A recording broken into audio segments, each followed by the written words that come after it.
Heel spurs can be very painful. Our base insoles are here to help provide you with instant and long-lasting relief from this type of pain. They're very cushioned and soft, and they also have a deep heel cup. They also come with extra gel ramps that you can place right about here.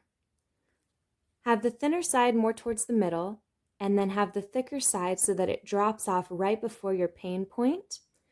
This part of the ramp will curve up the arch area to give you a little bit of extra support and help keep the feet in even better alignment to relieve pressure.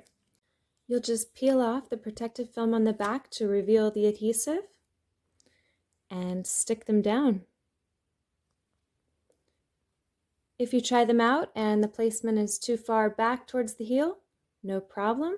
You can peel them up, move them a little bit more forward, and try that out.